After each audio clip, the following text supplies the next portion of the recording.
to ComfortTV.channel news, bringing you verified and balanced news from Nigeria and around the world. My name is Faith Kevin. Thank you for joining us. In the headlines, President Tinubu declares security emergency, orders more recruitments into police and army.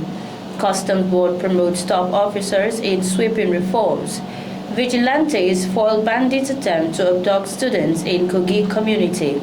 Honorable Atas backs President Tinubu for second term, says only continuity can defeat insecurity. Katsina governor attributes stability and progress to media scrutiny, urges continued public engagement. Nigeria Defense Academy opens online applications for 78 regular course. On business news, Oyo approves 3 billion naira plan to revive cocoa industry. IEA commends Nigeria's upstream petroleum reforms under PIA 2021. On the foreign scene, U.S. withdraws South Africa from 2026 G20 summit amid diplomatic tensions. At least 31 dead, 14 missing as flooding and landslides devastate Sri Lanka. On sports, Liverpool manager Arne Slot faces pressure. Champions League defeat remains focused on team. Nigeria Table Tennis Federation petitions ITTF over visa denials. Now the news. President Bola Tinubu has declared a nationwide security emergency and ordered fresh recruitment into the Nigerian Army and Police Force as part of renewed efforts to strengthen national security. The president announced the measures in a statement he personally signed, citing the country's escalating security challenges under the new directive. The police force is authorized to recruit an additional 20,000 officers, raising the total number of new intakes to 50,000 following an earlier approval for 30,000 policemen and nationwide upgrades of police training facilities. The president also approved the use of the National Youth Service Corps camps as training depots to accelerate the recruitment process. Army recruitment will also be expanded. President Tinubu further directed that personnel withdrawn from VIP security duties should undergo immediate crash training before being deployed to security-challenged areas.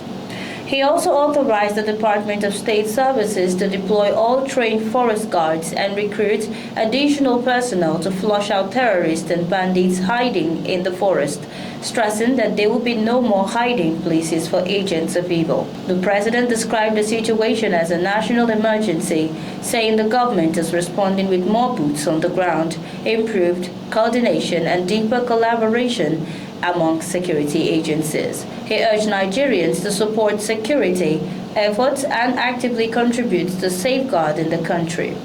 President Tinubu commended the military and other security agencies for securing the release of the 24 abducted schoolgirls in Kebbi and 38 worshippers kidnapped in Kwara. The president advised states to avoid citing boarding schools in remote or poorly secured locations and urged religious centers in vulnerable areas to seek police protection during gatherings. Addressing the persistent clashes between farmers and herders, President Tinubu reiterated that ranching is now the sustainable path forward, urging herder associations to embrace the new livestock management model and open grazing and surrender illegal weapons. The Nigerian Customs Service has undergone a significant leadership overhaul following the approval of new management appointments and special promotions by the Nigerian Customs Service Board at its 64th regular meeting.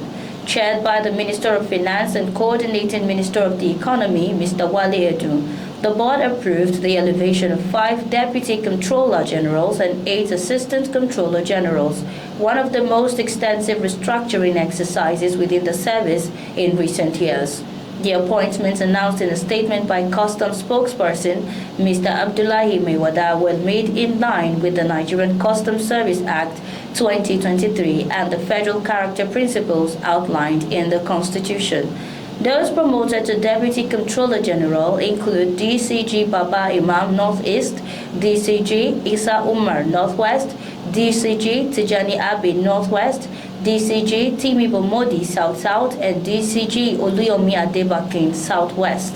Their elevation follows the retirement of top-ranking officers and is expected to strengthen strategic oversight across key formations. The newly appointed Assistant Controller Generals are ACG Obunna Southeast, ACG Abaaji Northeast, ACG Haruna South-South, ACG Edelduok South-South, ACG Gaura Northwest, ACG Isiaku Northwest, ACG Troibu North Central, and ACG Mala Northeast. The board stated that the appointments would enhance compliance management, police execution, border security, and revenue generation as the service confronts emerging challenges in trade facilitation and national security. In addition, 10 officers received special promotion for what the board described as exceptional professionalism and outstanding service delivery.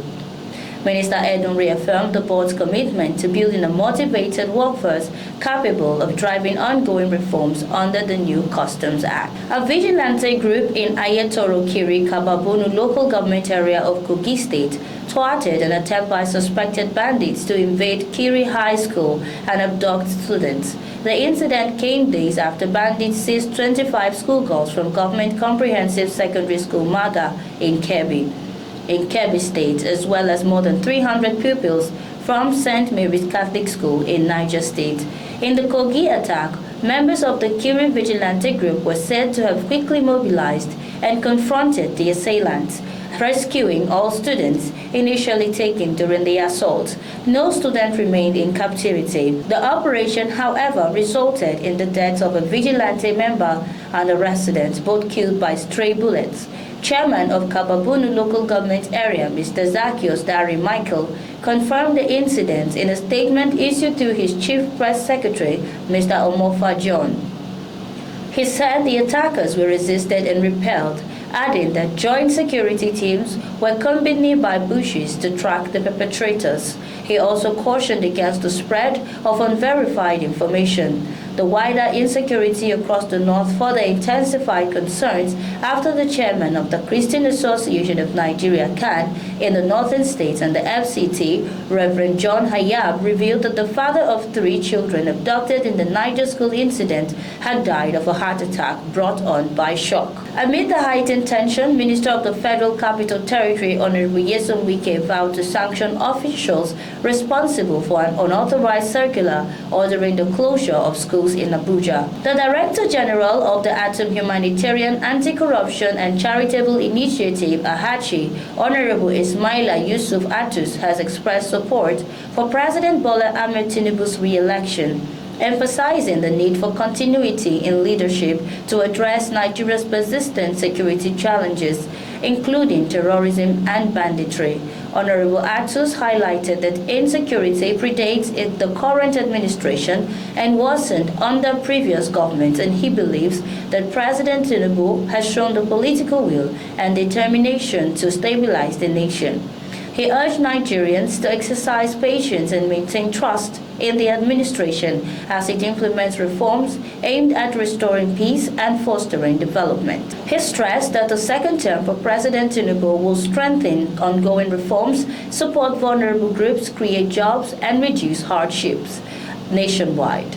Honorable Atus noted that the President's policies focus on humanitarian interventions and improving economic opportunities, which he said will benefit citizens once stability is achieved. Governor Diko Rada of Katsina State has credited sustained media scrutiny with strengthening his administration, improving governance and enhancing decision-making, while urging citizens to actively observe and participate in local developments.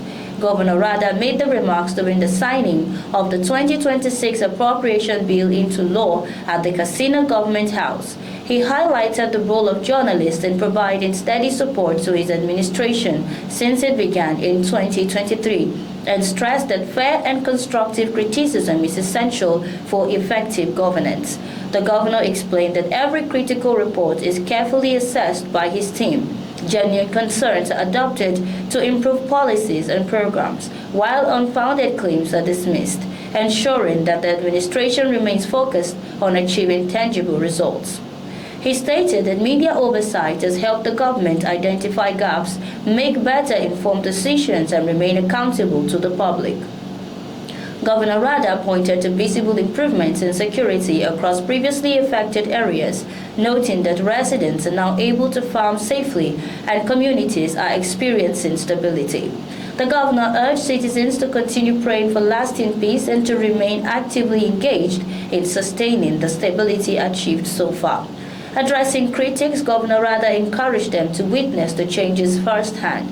He noted that some critics rarely visit their home communities and may be unaware of ongoing developments.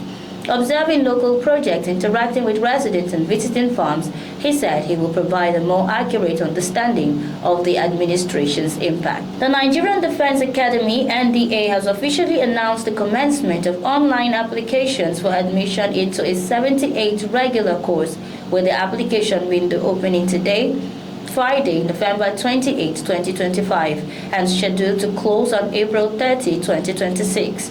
The Academy is inviting eligible male and female Nigerians to apply for this prestigious training program, which prepares cadets for commissioning into the Nigerian Armed Forces.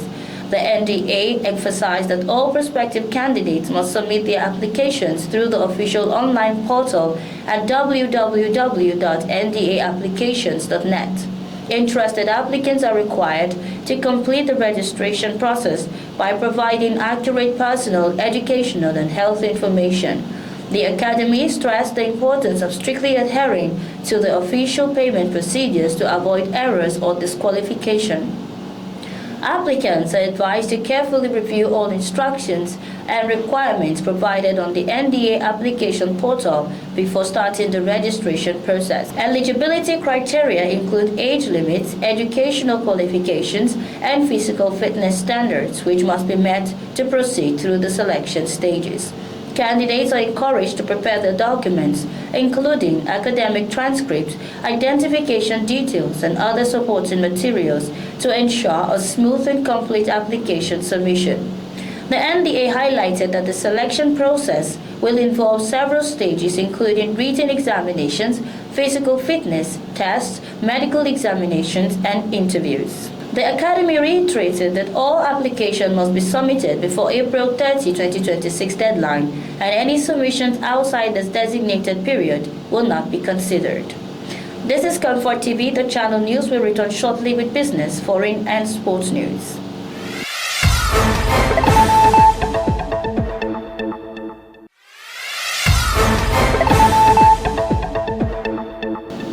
Many thanks for staying tuned to ComfortTV.channel news. In the world of business, the Oyo State government is taking major steps to restore cocoa production as a cornerstone of the state's economy, with the approval of over 3 million naira for the establishment of the Cocoa Rejuvenation Project. The project is expected to position the state as a leading player in cocoa supply, especially amid production challenges in major West African producers such as Ghana and Côte d'Ivoire. The initiative, to be implemented through a public-private partnership, will be coordinated by the Oyo State Agribusiness Development Agency in collaboration with the International Institute of Tropical Agriculture. The project aims to rejuvenate cocoa farms across the state, increase output, and enhance the quality of cocoa produced. The cost of the project, amounting to over $2 billion, will be disbursed in 3 tranches over the next 3 years. Oyo State currently ranks 4th among the 18 cocoa-producing states in Nigeria, and the government is determined to leverage this position to fill the supply gap created by disruptions in other West African cocoa-producing countries. The project is part of broader efforts to boost the state's agribusiness sector, generate employment, and strengthen economic growth. The International Energy Agency (IEA) has commended ongoing reforms in Nigeria's upstream petroleum sector, highlighting the impact of the Petroleum Industry Act (PIA) 2021 on transparency and investor confidence. The commendation followed a courtesy visit by a high-level IEA delegation led by Africa Program Manager Mrs. Rita Maderia to the Nigerian Upstream Petroleum Regulatory Commission (NUPRC) headquarters in Abuja. During the visit, the Commission explained how the PIA has fundamentally reshaped the regulatory and fiscal environment in the upstream oil and gas sector. Since the Act came into force 4 years ago, NUPRC has developed and gazetted 17 regulatory instruments in extensive collaboration with industry stakeholders. These instruments have reduced discretionary decision-making, clarified regulatory processes, and created a predictable environment that encourages capital inflow and investor participation. For right now, United States President Donald Trump has withdrawn South Africa's invitation to the 2026 G20 summit in Miami, escalating tensions between the two countries. The announcement made via social media came alongside claims from President Trump that white Afrikaners in South Africa are facing widespread human rights abuses, a contention repeatedly dismissed by independent monitors and South African authorities. The U.S. administration also confirmed it will halt all remaining financial assistance to Pretoria following earlier suspension of aid earlier in the year. Relations between the two nations have been strained, with President Trump's administration accusing South Africa of ignoring alleged violations against descendants of European settlers, despite no evidence supporting claims of a coordinated campaign against Afrikaners. The move follows the recent G20 summit held in Johannesburg, which the United States boycotted. No senior U.S. officials attended, marking a significant departure from previous participation where Washington was consistently active in the forum. During the Johannesburg summit, President Cyril Ramaphosa closed the meeting without handing over the traditional gavel to a U.S. representative, prompting President Trump's offer to send an embassy official, an offer that South Africa declined. Subsequently, the U.S. confirmed South Africa would not receive an invitation to the Miami summit. South Africa responded formally, highlighting the success of the Johannesburg summit and asserting its position as a sovereign democracy that would not accept external pressure or insults. The withdrawal of South Africa from the G20+26 summit underscores growing friction between the two nations and raises concerns about the U.S.'s approach to multilateral diplomacy and African relations. Analysts note that the standoff could have wider implications for cooperation in global forums as South Africa continues to pursue its agenda of solidarity, equality, and sustainability on the international stage. Moving on, Sri Lanka has been grappling with severe flooding and landslide over the past 2 weeks, leaving at least 31 people dead and 14 others missing. The disaster has disrupted daily life across multiple districts, forcing thousands to flee their homes and prompting ongoing rescue operations in the hardest hit areas. Since November 17, heavy rainfall, rising floodwaters, and repeated landslides have battered the island, causing widespread damage to infrastructure, homes, and agricultural lands. The Batikaloa district alone has recorded over 300 millimeters of rainfall, an unusually high level for such short period, intensifying the risk of landslides and floods. The Disaster Management Center has reported that more than 4,000 people across 17 districts have been severely affected, with at least 10 individuals sustaining injuries. Rescue teams continue to work under challenging conditions, facing ongoing heavy rainfall and unstable terrain. Meteorologists have identified a low-pressure system anchored over the country as the primary driver of the extreme weather, generating strong winds and repeated waves of intense rainfall. Authorities have issued a red alert landslide warning for 8 high-risk districts, highlighting the danger to hillside communities, steep slopes, and vulnerable areas. The recent flooding and landslide add to Sri Lanka's vulnerability to climate-related disasters, highlighting the need for improved disaster preparedness and early warning systems in the island nation. On sports, Liverpool manager Arne Slot is under mounting scrutiny following his team's heavy 4-1 home defeat to PSV Eindhoven in the Champions League. The loss marked the 9th defeat in Liverpool's last 12 matches across all competitions, deepening the crisis for the reigning Premier League champions. Performances have steadily deteriorated and confidence within the squad appears visibly depleted. Despite the growing pressure, manager Slot has indicated that he is not preoccupied with speculation about his own future, choosing instead to concentrate on improving the team's result. Liverpool's struggles have been evident over recent months, once seen as Premier League frontrunners and a formidable force in Europe, and the club now finds itself slipping down the table, grappling with defensive lapses, poor finishing, and a lack of cohesion on the pitch.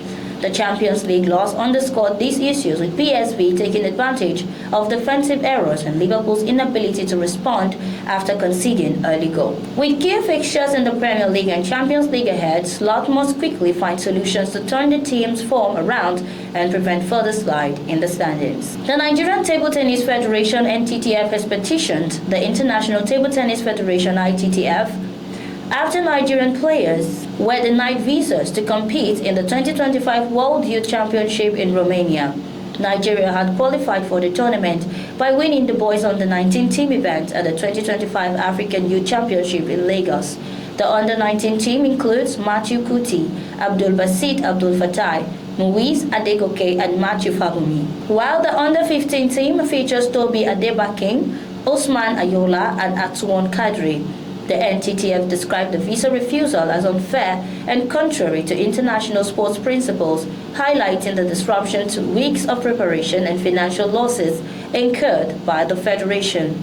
The petition stressed that any penalties or costs from the tournament arrangement should not be attributed to Nigeria and called on the ITTF to prevent similar incidents in the future. The 2025 World Youth Championship, running from November 23 to 30 in Romania, features singles, doubles, and team events for both under-19 and under-15 categories. And that's our news bulletin at the hour. Before we go, a recap of our top stories. President Tinubu declares security emergency, orders more recruitments into police and army. Customs Board promotes top officers in sweeping reforms. Vigilantes foil bandits' attempts to abduct students in Kogi community. Honorable Atus backs Tinubu for second term, says only continuity can defeat insecurity. Casino governor attributes stability and progress to media scrutiny, urges continued public engagement. On business, Oyo approves 3 billion naira plan to revive cocoa industry. Foreign, U.S. withdraws South Africa from 2026 G20 summit amid diplomatic tensions. And on sports, Liverpool manager and Slot faces pressure, Champions League defeat. Thanks for watching. For breaking news, exclusive interviews and more, follow us online at ComfortTV.channel across all platforms. Remember to like and share our videos, subscribe to our channel and hit the notification bell so you don't miss out on future news updates. My name is Faith Kevin. Until next time, stay informed, stay connected.